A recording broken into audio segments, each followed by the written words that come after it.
Majelis Hakim akan mengambil putusan yaitu pada tanggal 13 Februari.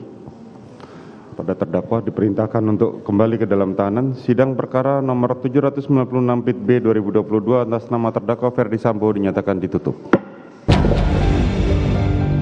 13 Februari 2023 akan menjadi hari yang menentukan bagi Ferdi Sambo. Mantan Kadif Propam Polri ini akan dijatuhi vonis terkait kasus pembunuhan berencana Brigadir Yosua Huta Barat. Rangkaian persidangan hampir mencapai akhir dengan digelarnya sidang duplik atau tanggapan penasihat hukum Ferdi Sambo atas replik jaksa penuntut umum pada Selasa kemarin. Dalam dupliknya, pihak Sambo menyebut replik jaksa sebagai halusinasi dan wujud rasa frustasi jaksa karena dalil tuntutannya terbantahkan atau tidak bisa dibuktikan. Isi replik penuntut umum tersebut sama sekali tidak memuat hal-hal yang substantif, bahkan tidak menjawab secara yuridis nota pembelaan dari tim penasihat hukum. Secara serampangan, penuntut umum menyampaikan tuduhan kosong bahwa tim penasihat hukum tidak profesional, gagal fokus mempertahankan kebohongan terdakwa Ferdi Sambo, memberikan masukan agar menjadi tidak terang perkara, membuat dalil tidak berdasar, menjerumuskan terdakwa Ferdi Sambo dan penuntut umum seakan malah menyerang kedudukan profesi advokat sebagai officium nobile. Tak hanya itu, dalam duplik, kuasa hukum Ferdi Sambo juga menyoroti pembuktian dalam replik jaksa yang hanya didasarkan pada kesaksian Richard Eliezer tanpa didukung alat bukti atau kesaksian lainnya. Jaksa juga disebut hanya menggunakan kesaksian-kesaksian yang mendukung asumsi dalam membuat tuntutannya.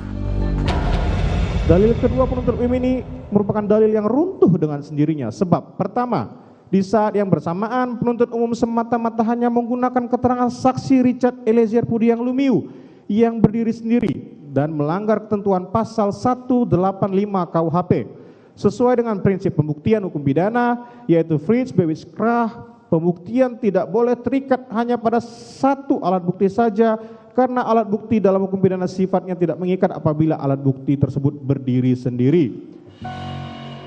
Sementara itu, sidangnya hampir mencapai garis akhir ditanggapi pula oleh orang tua Yosua Huta Barat. Sang ibu berharap Ferdi Sambo divonis mati karena sudah merencanakan pembunuhan anaknya.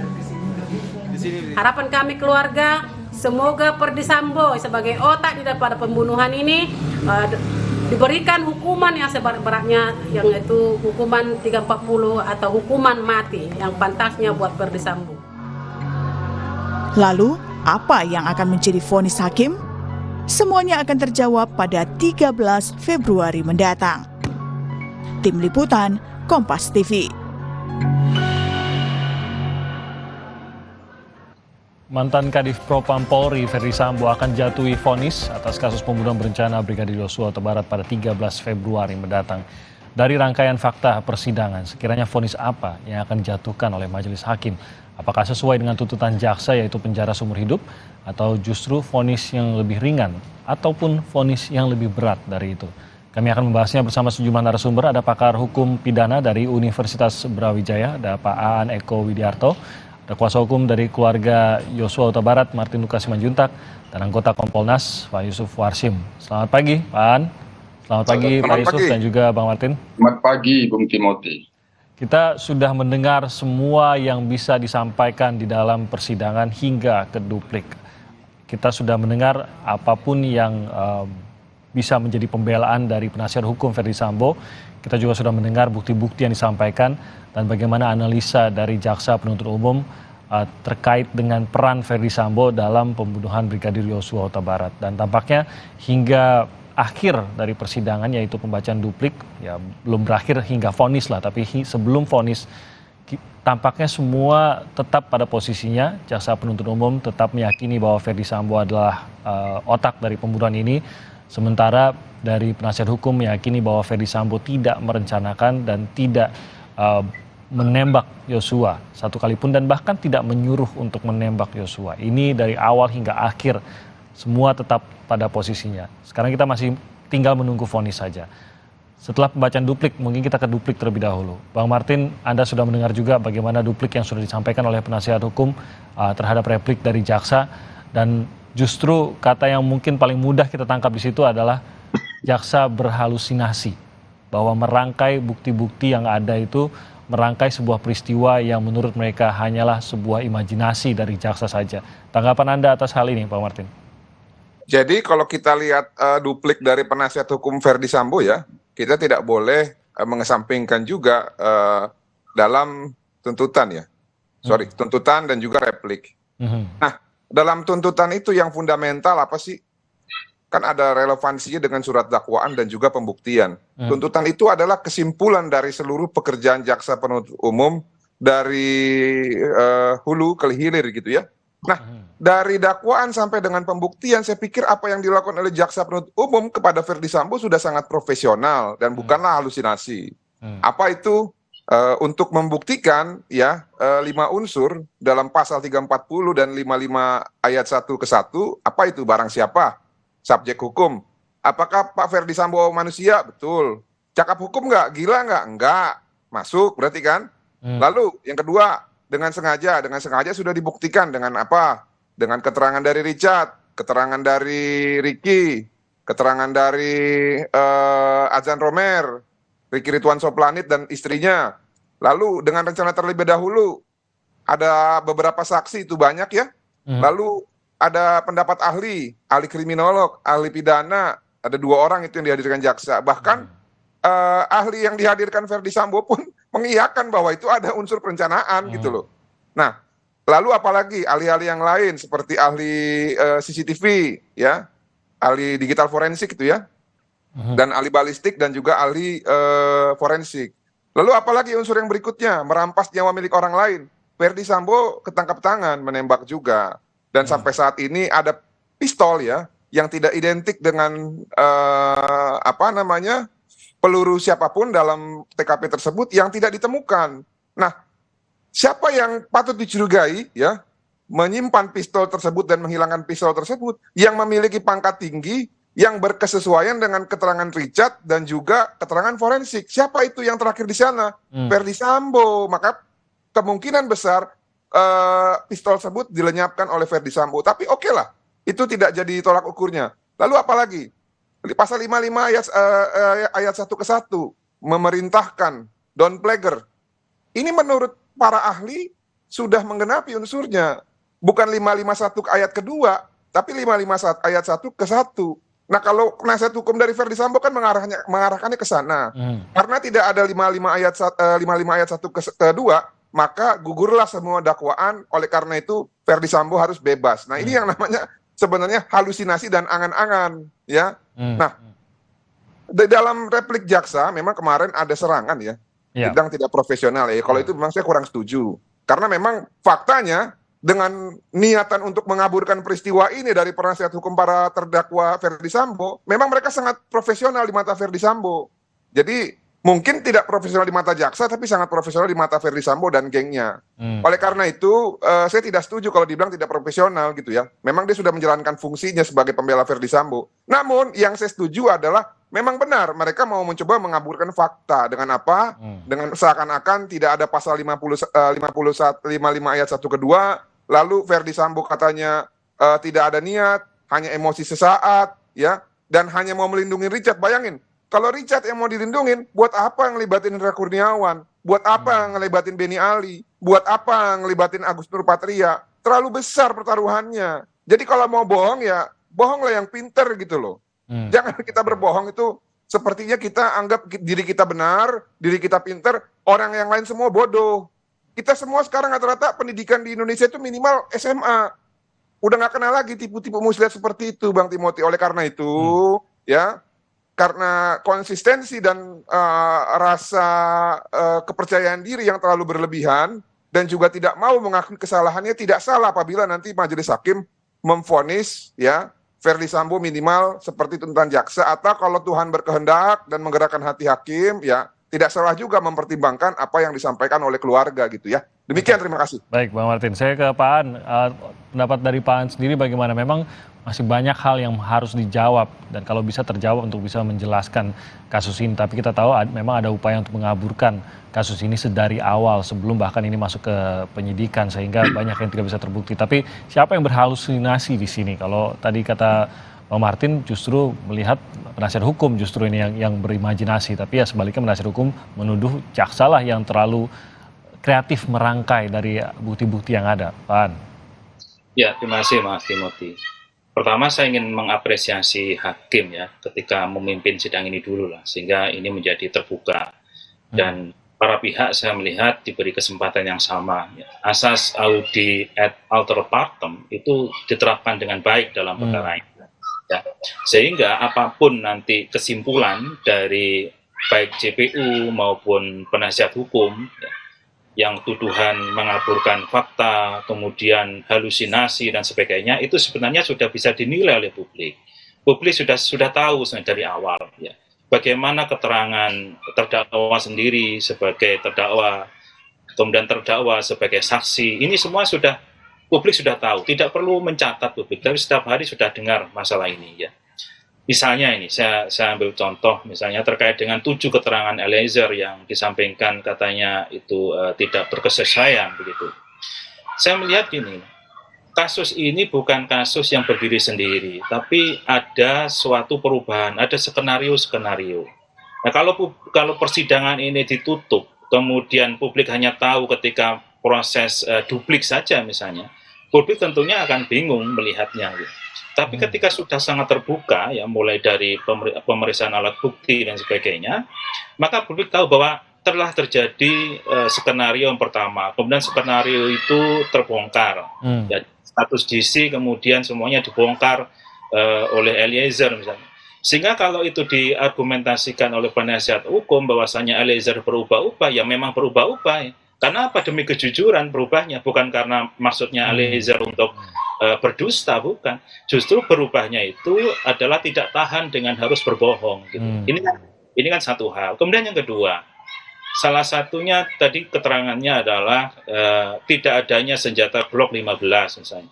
Karena Eliezer mengatakan itu menembak dengan Glock 15, sedangkan Eliezer sendiri menembak Glock 17.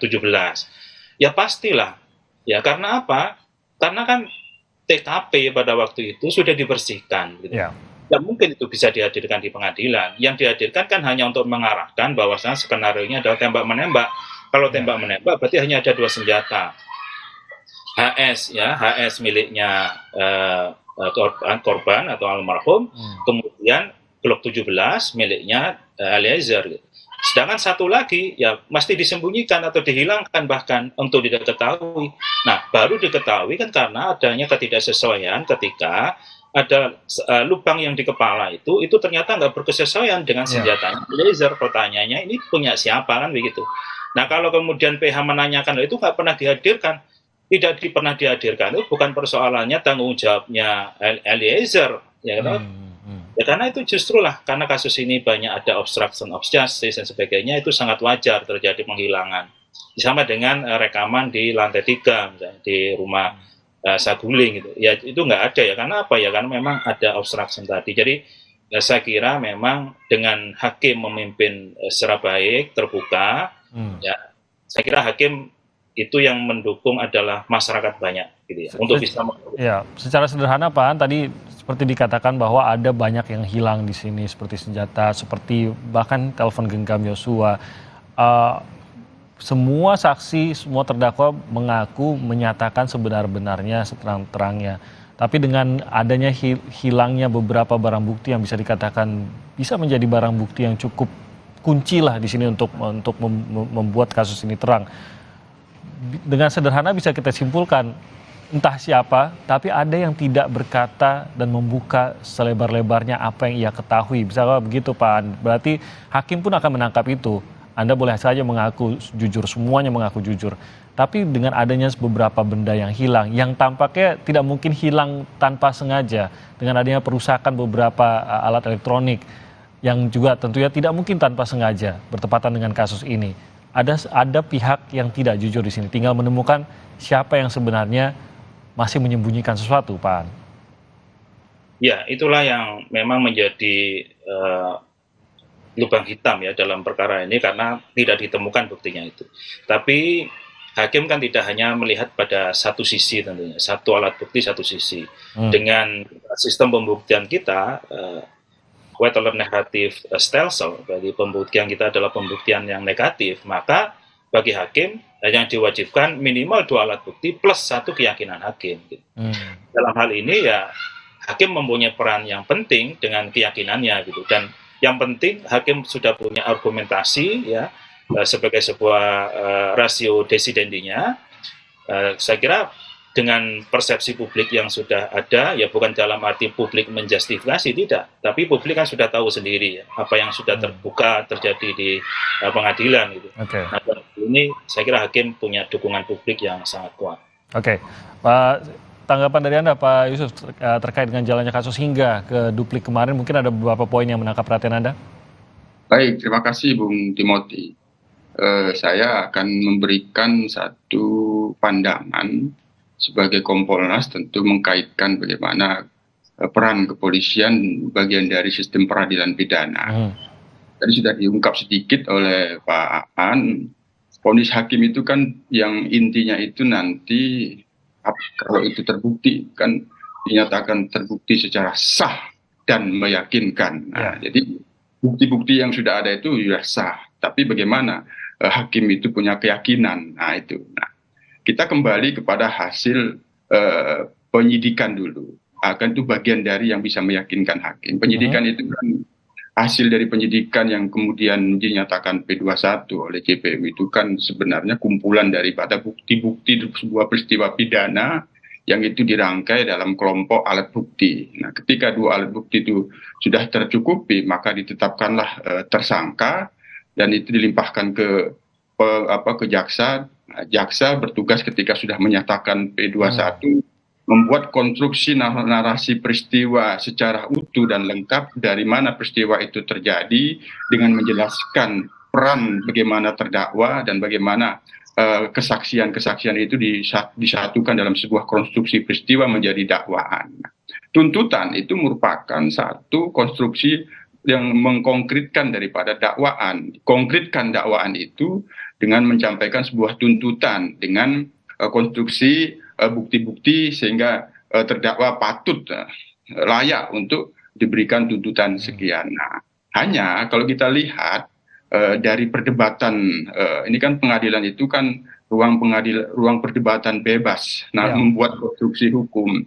Hanya kami lihat tentu kalau kewenangan penyidik itu kan tidak berada dalam satu perdebatan filsafat hukum, tidak berada dalam satu perdebatan konstruksi hukum antara JPU dengan terdakwa yang dikuasakan kepada pendamping hukumnya, tidak merupakan sebuah perdebatan bagaimana satu pandangan sosiologis atas peristiwa itu, maka kan dihadirkan ahli kriminologi, ahli pidana dan sebagainya. Itu kan bagian dari sebuah perdebatan untuk mengkonstruksi peristiwa kebenaran secara sosiologis. Itu di luar wilayah penyidikan. Nah, di dalam perdebatan pengadilan ini kita masih melihat kering sehingga muncul kata-kata atau diksi halusinasi. Sebenarnya semestinya itu tidak digunakan diksi-diksi halusinasi itu. Diksi yang digunakan itu adalah perdebatan filsafat hukumnya, meta teori hukumnya bagaimana. Nah, disinilah fungsi hakim nanti ketika ini mengalami kekeringan seperti ini, versi JPU dan versinya kuasa hukum, pembela hukum, maka bagaimana cara hakim untuk meyakinkan bahwa bukti sah itu patut dinyatakan terbukti secara sah dan meyakinkan ini. Disinilah pentingnya merangkai satu keterangan daripada membela terdakwa, tuntutan, dakwaan itu dikonstruksi dengan satu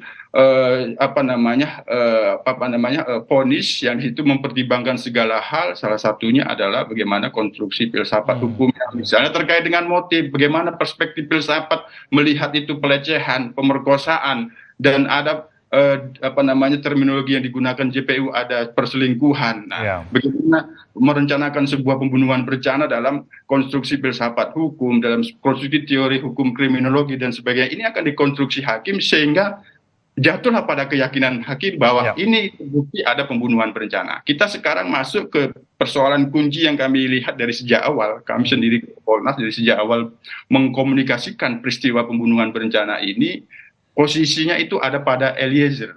Ini gini Bung Timothy, Eliezer ini sejak awal kami sampaikan ke penyidik sebelum itu terungkap mengungkap soal tembak-menembak itu. Eliezer ini adalah seorang anggota polisi di Brigadir Mobil dengan pangkat terendah. Kita garis bawahi, dengan pangkat terendah dia bekerja ditugaskan mengawal jenderal. Itu terlalu jauh itu hubungan kekuasaan, terlalu jauh itu hubungan hierarkis antara pimpinan dan bawahan, terlalu jauh. Bagaimana seorang anggota kepolisian yang berpangkat barada bisa mengkonstruksi karangan-karangan cerita, bisa membuat sesuatu yang itu di luar kemampuan dan kompetensi dirinya. Itu kami sejak awal sudah melihat itu. Tidak mungkin. Misal terkait dengan keterangan Eliezer bahwa FS itu memberikan amunisi untuk diganti. Memang di situ ada satu kelemahan. Siapa yang menyaksikan FS memberikan amunisi kepada Eliezer? Tapi kita harus kembalikan lagi ke dalam posisi Eliezer. Sejauh mana kemampuan Eliezer itu untuk mengarang cerita, ada cerita dimasukkan amunisi dalam senjatanya. Ini tentu kami yakin akan dilihat oleh hakim nanti untuk membuat keyakinan apakah benar keterangan Eliezer ini dengan kesaksian yang seperti ini. Pak Yusuf, nanti kita akan lanjutkan lagi karena saya ingin juga ke sana bahwa perdebatan dari penasihat hukum adalah ini banyak yang berdiri sendiri menurut penasihat hukum. Nah, sebelum kita break, saya ingin dari Bang Martin saja singkat saja sebelum karena Bang Martin harus melanjutkan menuju agenda persidangan. Bang Martin, Anda yakin bahwa hakim bisa menjatuhkan vonis yang sama dengan tuntutan dan apalagi keluarga apakah siap kalau memang bisa lebih rendah dari tuntutan karena adanya ruang bagi hakim untuk mengisi hal-hal yang meringankan yang saat ini kosong oleh jaksa? Ya, yang pertama bahwa hal yang meringankan itu adalah untuk membatasi supaya tidak vonis maksimal. Dalam hal ini tuntutan jaksa itu belum maksimal, Bung Timothy. Jadi seandainya pun ada beberapa yang dipertimbangkan hal yang meringankan, saya pikir masih bisa kalau kita mau vonisnya itu udah seumur hidup. Nah, apakah keluarga akan siap apabila vonisnya nanti lebih rendah dari tuntutan? Ya, kita lihat saja nanti ya. Tapi yang pasti terbuka peluang besar manakala dua perbuatan berlanjut ya kumulatif itu digabungkan dan dua-duanya terbukti sah dan meyakinkan, maka seharusnya minimal itu vonisnya seperti yang dituntut oleh jaksa kepada Bapak Ferdi Sambo. Demikian. Justru menjadi minimal seharusnya ya tuntutan tersebut. Baik, Bang Martin Lukas, terima kasih banyak sudah bergabung bersama kami. Akan melanjutkan ke agenda berikutnya. Nanti saya akan lanjutkan lagi di segmen berikutnya bersama Pak An dan juga Pak Yusuf. Terima kasih Bang Martin. Terima kasih. Tetap bersama kami. Kami akan hadir kembali lagi menghadirkan perbincangan ini usai jeda berikut ini.